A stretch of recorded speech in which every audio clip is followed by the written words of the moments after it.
de retour à Kinshasa. C'est les titres phares de cette revue de presse. Mesdames, messieurs, bienvenue à vous tous. Bonsoir, le Terminator de retour à Kinshasa, écrit le confrère intelligent. L'ancien conseiller du maréchal Mobutu cherche à rentrer au pays de Lumumba pour participer au processus électoral, renseigne le confrère. Mais il veut auprès des Occidentaux des garanties sur sa sécurité.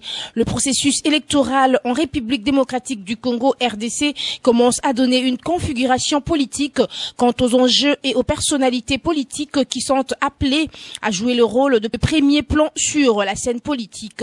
Parmi ces personnalités-là, les observateurs avertissent et demandent si on peut encore compter sur l'ancien conseiller spécial du maréchal Mobutu en matière de sécurité, appelé autrement Terminator.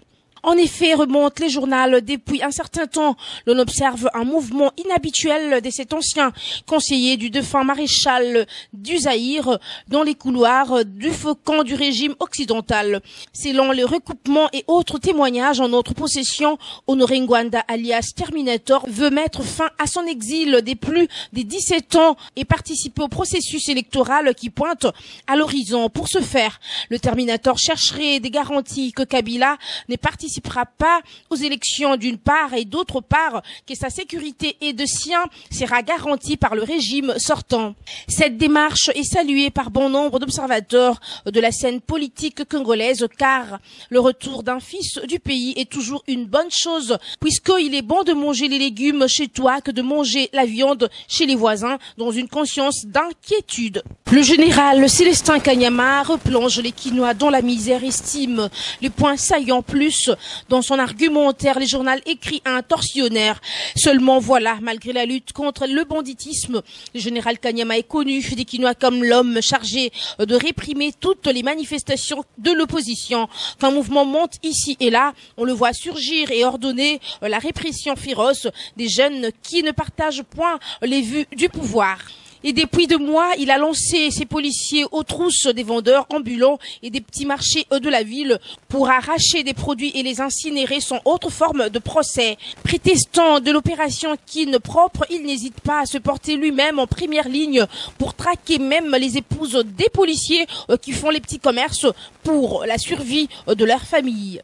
Évidemment, selon la logique enseignée par la colonisation belge et maintenue à ces jours qui veut que le civil soit l'ennemi du soldat ou du policier si envoyé par lui sur le terrain, ça donne à cœur joie à l'opération qui leur donne parfois l'occasion de détourner les biens saisis. Au lieu de s'arrêter là, Célestin Kanyama se croit tout permis dans la mégapole quinoise. Rien ne peut donc lui échapper, même pas une rencontre sportive, chute le journal.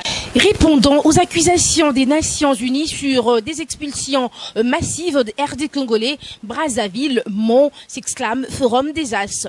Le gouvernement congolais d'en face déclare qu'il n'y aura pas d'enquête car il n'y a eu aucune violation des droits de l'homme dans le refoulement. Réponse du berger à la bergère, rancherie les journaux hier, avec la réponse du vitriol du gouvernement Sassou Nguesso. Celui-ci, par le biais de son porte-parole, a réagi par le truchement de RFI dans ses émissions captées à Kinshasa à 6h30. Sans mettre les gants, il annonce brutalement que son gouvernement n'a aucune enquête à mener. Car il n'y a eu aucune violation du moindre de droits humains à l'égard des expulsés congolais.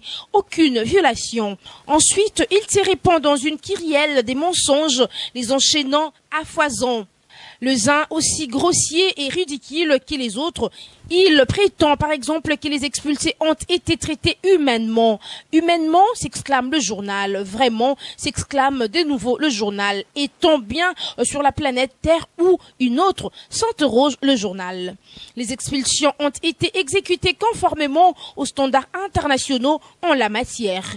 Et pour les quelques rares cas des débordements, 17 policiers ont été sanctionnés. Quant aux nombreuses femmes RD congolaises systématiquement violées par les forces de l'ordre lors de ces opérations d'expulsion sauvage, le porte-parole du gouvernement congolais le qualifie de menteuse car personne n'a été violenté sexuellement. C'est tout pour cette revue de presse. Mesdames, messieurs, bonsoir. Elle se referme cette revue de presse. Merci à vous de l'avoir écoutée. Prenez donc rendez-vous avec moi demain pour le compte de la revue de presse. D'ici là, bonne soirée chez vous. Merci.